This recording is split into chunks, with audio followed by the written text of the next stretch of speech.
with Minnesota sports flowing in their veins. Mackey and Judd on SKOR North and SKORNorth.com. The idea of D'Lo and Rubio in the same backcourt. First of all,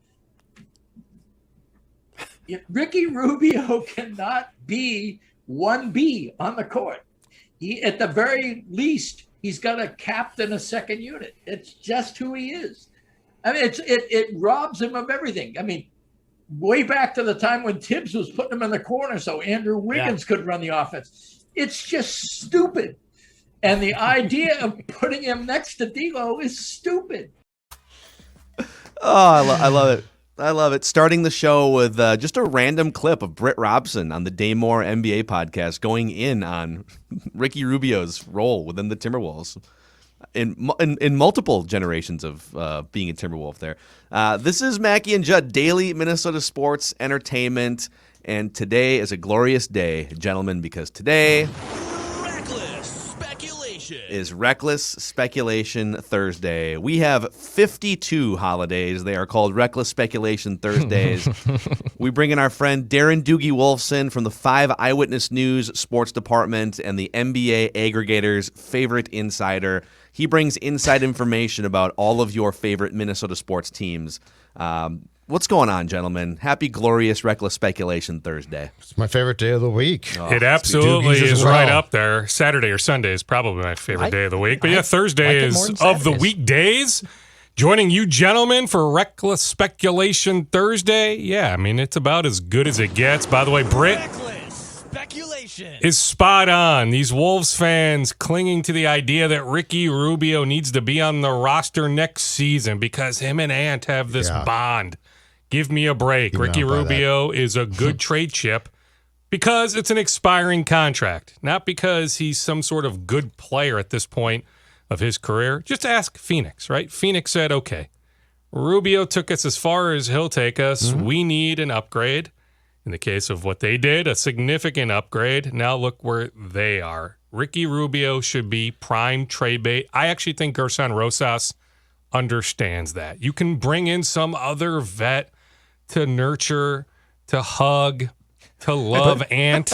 But it doesn't need to be Ricky Rubio. But you know what? Here's the thing with Ant. He doesn't need that. Like, there are some young players who you concern yourself with their demeanor or their development as human beings, right? Look at what Ant did in his first year. I'm not saying Ricky didn't help him out. That's fine. But Ant basically became, in a very positive way, I say this, the dominant force of that room. So I'm not on the train here of saying, well, if Ant doesn't have Ricky, he's going to really regress and not talk much. That ain't going to be a problem. So I am all for this being Ant's team as far as personality-wise. And you know what? He's a captain type. Also, that's simple. I want to add something to what Judd just said. We spend more time with the Timberwolves worrying about, well, if this guy leaves, if Ryan Saunders gets fired, or if you trade D'Lo, or if you get rid of Ricky Rubio, then is this other player going to be unhappy? Like, we spend more time worried about that type of stuff than actually building a good team. So I'm sort of done. Like, all right, I'll admit, does 10% of me think, boy, if Rubio is really that good for Ant, then maybe you can find a way. But no, that's a $17 million expiring contract. It's a valuable trade chip. Make your team better and bring in shooters. And if you're going to have a non-shooter, have it be Ben Simmons, who can do all this other amazing stuff, and then surround him with shooters. That's where I'm at with this. Unless they have to amputate Ant's leg after the news that came out yesterday, Doogie. Declan was freaking out in a couple seltzers in on SKOR social media. So what can you tell us about that? Well, I had one individual last night tell me, quote, bad sprain.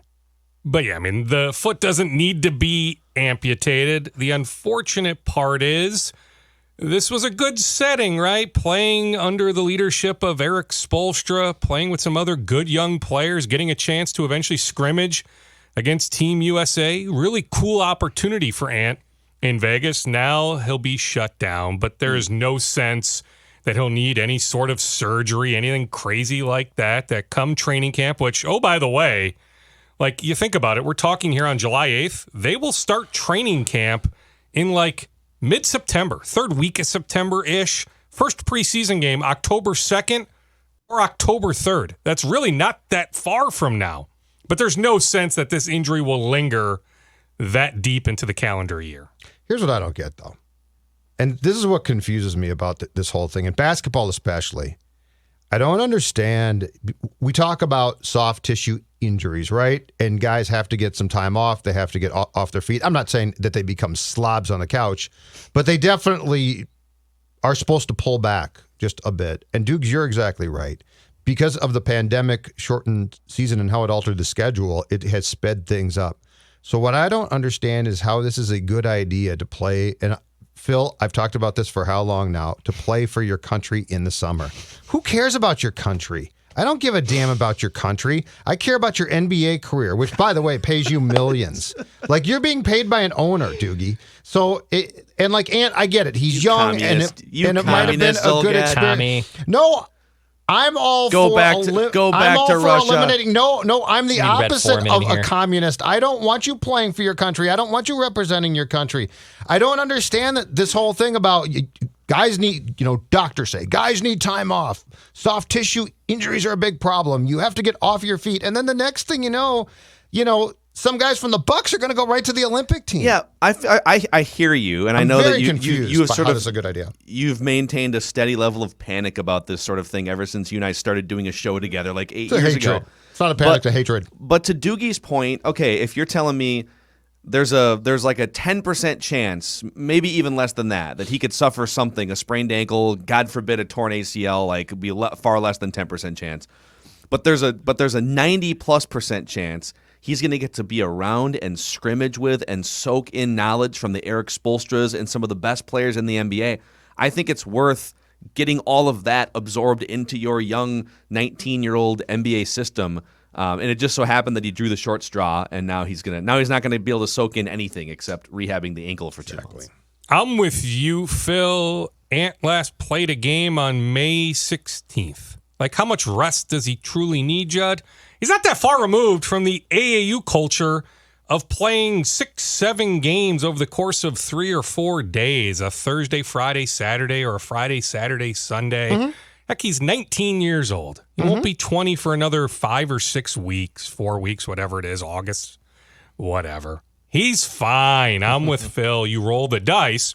Oh, by the way, on the Bucks, Judd and I brought this up, Phil, on Tuesday. Like, I still think, everything I saw on Tuesday from game 1, I'm not changing my mind. I told Judd on Tuesday afternoon, I see the Bucks-Suns series going 6 or 7 games. I still feel that way. Like, does Chris Middleton, after playing 6 or 7 games, this long run, is there the chance that he says, you know what? I'm not going to Tokyo. Like, my body is beaten down. So maybe they would pluck somebody from the select team. So I brought this up with Judd on Tuesday that if Anthony Edwards had impressed enough, there was a chance. Now, maybe speaking to what you brought up, Phil, maybe it's 10%, 5%, but there was a chance that maybe he would have ended up in Tokyo. So, yeah, to have that opportunity, I was all for it. It's unfortunate what took place, but I would have sent him there. I had no problem with Anthony going there. Judd, he didn't die, okay? Like, he sprained his ankle. Listen, Gerson, I'm talking to you right now. Friend of the show. Mm-hmm. Friend of the show, and furthermore, as assistant GM for every team in this godforsaken state, we have a new phrase: bubble wrap players. Okay, we bubble wrap the star players. So May 16th, the season ends. May 17th, you need to be in some sort of enclosed chamber wrap bubble players, wrap. And I don't want to see you playing competitive games again until training camp. Bubble wrap players, Doogie. You know what's amazing, Judd? Like, think about what some of these guys do in their free time, whether Which it's, I don't like either. Riding the motorcycle. I don't know. Crazy stuff they do on the lake. Okay, you know what? I'm going to have them God supervised. forbid what we saw take place with the Blue Jackets goalie. Yeah, Just exactly. This tragic accident. Well, and that's a really weird crap one. can happen so many different ways. Doogie, I hate fireworks, and I don't like off-season games. You don't like leaving your house. I know. Bubble wrap players. Yeah, dude, you hide if someone knocks on your door. Yeah. If Amazon delivers a package, Judd's like, lights off. I once crawled across the floor and I skinned my knee because there was somebody knocking, and I didn't want to. And I didn't want. I told you this story. Yeah, I know this. You've never told me that you crawled I across was on the couch. floor. So there. I remember this. There's this is a great a story. window on our door, so you can't walk in front of the door. And to evade the person knocking, I crawled across the floor and skinned my knee on our hardwood floor because I didn't. I'll never answer a door. There's no reason to ever answer a door. Wife gets home, honey, why is there a trail of blood from the front door back to the bedroom? What's happening? I thought you were You dead. need one of those signs, no solicitors, right? Just put the sign up.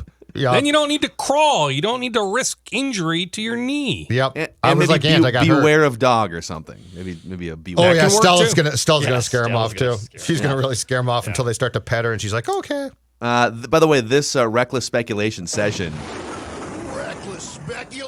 is powered in part by our friends at PXG Minneapolis. So listen, they are making some of the best golf clubs on the market right now. The Gen 4 clubs have arrived. This is a golfer's paradise. Even if you just love golf, just walk in there and behold just the different things that you can do. You can check out clubs, different price ranges, apparel. It's pretty amazing. PXG Minneapolis and Southdale Center, and find out more at pxg.com/Minneapolis. On the Wolves, Doogie, I feel like it's our obligation every time we talk to you, even if it's only like a day removed from the last time we talked to you. Your latest feeling on Wolves trade speculation. I know that the finals are still going on and we've got the draft to prepare for, but I feel like this is the time where the Wolves are laying out different scenarios and possibilities here. So anything you're hearing or gleaning since the last time we talked about Ben Simmons or Miles Turner or anybody that could be available? One front office executive, non-Wolves, non-Sixers, but knows a lot of things, suggested that the Wolves will not ultimately be able to make the best offer for Ben Simmons. It would surprise this individual if the Wolves can win the Ben Simmons sweepstakes. This individual said Miles Turner is a lot more realistic. Somebody with a lot of in Philadelphia told me that the Sixers plan on ramping up trade talks. Here, you know what? Let me get it verbatim. Give me a sec. Just so While I don't you mess get this while you up. get that verbatim, I think there's been enough. I think there's enough teams that are going to be interested, even if Ben Simmons' trade value comes down. If they want an all-star caliber player, and if the Wolves want him without giving up D'Lo, they'd have to get a third or fourth team involved. So, all right, this is Tuesday. Yeah, I agree on the third team. You've brought that up a bunch. You know, even Gerson, when he met with us, when was that? Tuesday via Zoom to preview this draft extravaganza workout. You know, these sessions that start today here in town. 40-plus draft prospects will be in town. A lot of second-round guys that won't get drafted, maybe a guy that sneaks into the late first round. We're not talking Jalen Suggs, Cade Cunningham type prospects. But anyway, Gerson, unsolicited, brought up sign and trade. Like, nobody asked him specifically about sign and trade possibilities. Kyle He Lowry. brought it up. So that's very interesting. Lowry would be the logical guy there, right? If we're for not for the exploring Wolves, those. but for Philadelphia. Yeah, Philly had trade interest in him at the deadline. Yeah, I mean, he's got the Philadelphia ties, Villanova guy. Yeah, Kyle Lowry in Philadelphia. They need shooting. Can't just be Seth Curry. Kyle Lowry with the Sixers makes a ton of sense that, yeah, you would involve Toronto in a three-team scenario. So this is a text from somebody very much in the know, 3:50 on Tuesday, suggesting he hears Philadelphia will be making calls this week. So Philadelphia ramping things up this week. Yes. So what's the amount of teams do you think that can realistically be involved as far as making competitive offers for Ben Simmons? Well, I mean, I think New Orleans makes some sense. I think Portland makes a lot of sense. Heck, what direction is Washington going? I can make a case with Ben Simmons' skill set. Like, he can help a lot of teams. If the Pelicans are involved. Like, I'd love Ben Simmons in Dallas just as an NBA aficionado. I'd love to see him play with Luka. Dude, I can make a case, Ben, for what he can do. He can help a lot of teams. Sure. Simmons to the Wolves, Beal to the Sixers, and then future assets, and then make the salaries work somehow to Washington. If you're Washington, I suppose if you do that, then you know that Bradley Beal is not re-signing with you next summer, that he is an unrestricted free agent after next season, that you know he doesn't want to be there. Now, everything he has suggested publicly, but we're lied to all the time. But everything he has suggested publicly is he'd like to see this thing through with the Wizards. See what? They still need to hire a coach. You've been in there for 8 years. We don't even know who the coach is going to be. I mean, the coaching hire in Washington may have a big influence on what Bradley Beal ultimately decides for the next couple years. The violinist wanted to see things through at the end of the Titanic's. Like as the nose was going down into the ocean. We got to see this through. All right, Bradley. Yeah, I think we know where the Wizards are headed. Like, Washington isn't sending any top guys to town. Philadelphia, like Daryl Morey is not in town. Not that that matters. Gerson Rosas can pick up the phone. B and C guys. A lot of B and C and D and E guys. Now, I did hear last week, I'll verify if he's in town, but that Brad Stevens, who's the number one with the Celtics, was due in town. That he had told somebody last week that he had planned on being in town this week. Now, that can change. I'll try to follow up on that later today or tomorrow. But yeah, most teams are not sending their top guys. Got any more Wolves scoopage for us before we move on? Well, I mean, Naz Reid is out there. Chris Finch is out there watching guys. The Wolves put on their social media feed the other day pictures of Leandro Bolmaro here in town. Looked like they took him on a boat ride on Lake Minnetonka. His buyout is in the neighborhood of $900,000. The Wolves can pick up about $750 of the buyout. So Bolmaro wants to join the Wolves this summer. A little bit has to come out of his pocket, but you think about the contract he'll sign for close to, $2 million a year. Grand scheme of things, if he has to pay $150,000, it's not crazy. Yeah, crazy money to us, but not necessarily to him. I would say the way he played the final 2 months for his team overseas, Spanish League, Euro League, I would say signs point to him joining the Wolves this summer. That could be huge. Could be big for them. Well, I mean, Mike Schmitz is on the record, ESPN draft guy, some others. Even people in league circles, they'll tell you if Bolmaro was in this draft. Now, what did he go in November? Was it pick 23, 22, 23? Right. Yep. He would go higher than that, whether it's 22 or 23. If he were in this draft, he would likely go, in the 13 to 17 range. I'm not talking, top 10, but he would go higher if he were in this draft. So, yeah, I mean, he's a pretty good prospect. Yeah.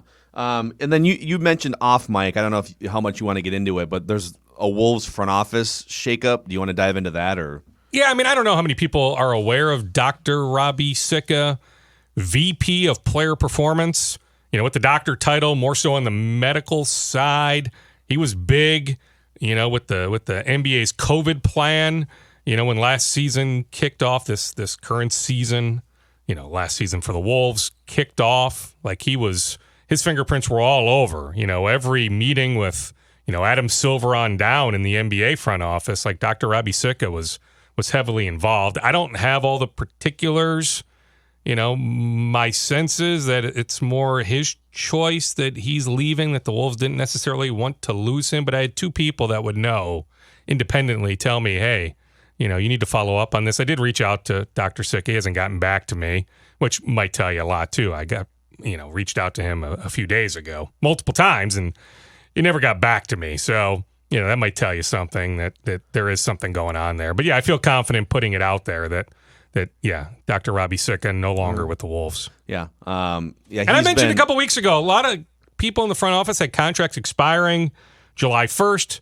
No, with everything pushed back this year because of COVID, you can, add an addendum or two and so maybe there's a change after the draft, front office wise. But this was maybe the one I was pointing to a couple weeks ago when I said, hey, don't be surprised if there's a shakeup in the Wolves front office. This now speaks to that.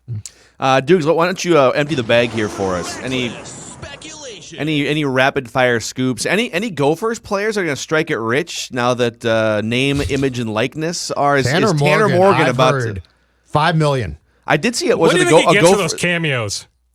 Our mutual friend Ross Brendel hired him to do a cameo. What do you think he's getting for those cameos? Like $10? $20? Probably more, $20-$25. Yeah. Roscoe is loaded, from what I hear. Yeah, from what I've heard. There's behind the scenes. There's some money there. Yeah. There is no price you won't pay for a random Gopher player sending a cameo. Just always remember when it comes to Roscoe, keep your shirt on. Him and Rami. They need to keep Everybody keep your shirt on. I did see, was there a Gopher wrestler that is now a barstool athlete? I don't even know what that means yet. But I talked to Gable last week. He's actually doing something this morning at the Armory. He's doing a news conference with Jamal James and David Morrell, the two local boxers. But Gable will be over there. He heads to Tokyo, he told me, on July 17th, so 9 days from now. Yeah, I mean, the question with Gable is, if he wins gold over there, and, I mean, he's got a legit chance, does he come back for another year with the Gophers, or does he pursue a professional career with WWE? Oh, yeah. He's talked about wanting to play football. I mean, I'm curious to see what the future holds for Gable, but I guess I would not be shocked if he decides, hey, there's nothing left for me to accomplish in college. It's time for me to move on in life. But, yeah, great kid. Really happy for Gable. So, yeah, he'll benefit. Yeah, he signed with a grocery startup company or a grocery delivery service. So, yeah, I mean, he's got a couple endorsement deals already lined up. Love it. Love it. What else? Any other rapid-fire scoops? Well, I mean, the Twins, scouts, I mean, it's what teams do this time of year, but I can tell you the Twins have had scouts scouting the Rays minor league teams, the Oakland A's minor league teams, right? Both Nelson teams. Cruz. Not only Nelly, like you can make a case Andrelton Simmons could help Oakland. Okay, that'd be great. You can make a case that Taylor Rogers could help Oakland. You can make a case Hansel Robles could help Oakland. Yeah. So, like, scouting the A's minor league teams makes a lot of sense this time of the year. So the Twins will be ready to strike. I still put the over-under at about 1.5 trades. Now, I think they go over, but, like, if you're expecting 5 or 6 trades the next 3 weeks, I think you'll be sorely mistaken on that front. I don't think they're completely blowing this thing up. I just don't. Did Felly allude to that with you, or was that just the gut feeling that you got from your conversation about? I mean, he certainly talked about, this being my words, not his, but this being a blip on the radar, that he feels like they can rebound in a pretty significant way in 2022, that the idea is not to strip this thing down. I mean, he did allude to that big time on the Scoop podcast a couple weeks ago. Yeah. Those are scoops from Doogie. You can find his weekly podcast called The Scoop on SKORNorth.com, the SKOR North app, and anywhere you find podcasts. Inside information about your favorite local sports teams. All right, Dukes, good stuff, man. You got to fill him off to hang with Grace McCallum, USA gymnast. I'll be in the gym with her, then off the target field to catch up with Sean Johnson, Twins draft boss. The Major League Baseball draft begins on Sunday. Pummel horse, rings, floor routine. What are we looking for? I don't know. Dukes? I did do some research in the card, Declan. I was more of a no high bar idea. guy. I don't know, Declan. What needs to happen for idea. Doogie to just hang from the high bar? Just to see how long he can. You don't need to do any flips. No, how we long don't want him can to get Doogie hurt. hang? He's our scoop guy. What are you doing? Well, there's a pad to catch him. He's not going to just hit a concrete floor. How much do you know about gymnastics, by the way? 0. Oh, I love gymnastics, man. None. I don't know anything. Like, we do a grade. gymnastics story once every 4 years. Here we are. You know what Or would in this make case, every gymnastics? 5 years. I'm not blaming you. I don't know anything. I was just curious. But I'll I do don't some know. research in the car, and it's more about just, how right. special is this? You're representing the U.S. This is the pinnacle of your sport. Well, I don't need to yeah. ask, like, specific, No. tell me about your floor Hard-hitting routine. questions, Doogie. Yeah, I'm not going to ask, like, deep What are your intentions? dive, go Women down do the uneven rabbit bars. hole of Men her do floor high routine bar. and all that. I'm You going guys to ask you, wanna- how cool is this? You want to know what would make gymnastics more fun? Like, I'll duck in on gymnastics. You know what would make it more fun, though? Sharks, all right? That balance beam, instead of having like a blue pad there, how about just an open body of shark water? Piranha, sharks. Yeah, we'll see how you perform when there's risk of getting eaten alive by, what would you call it, a pack of sharks? Isn't it Shark Week on Discovery right it now? is Shark Week. Yeah, damn right it is. Be a great show for Shark Week. Sharknado 8 is on tonight, I think. Oh, looking forward to that. Is All right, Tara see you, Reid boys. still starring in See ya. those? All right, see you, Doogie. Terror. Yeah, and she's 74. And she looks 94. All right, see ya. All right, that's Darren my Doogie God. Wolfson from The Scoop. And by the way, those scoops also powered by our friends at Federated. Listen, if your business is about to get attacked by a Sharknado, you're going to want some frontline protection, all right? They've seen a lot of things at Federated Mutual Insurance Company going back to 1904, based in Owatonna. I don't know that they've seen a Sharknado attacking a business, but you never know. You never know. It's 2021, man. Anything can happen. And so you want to make sure that you have peace of mind, risk management resources, and tools that can help your business overcome potential curveballs and obstacles. Find out more at federatedinsurance.com. And remember, at Federated, it's our business to protect yours.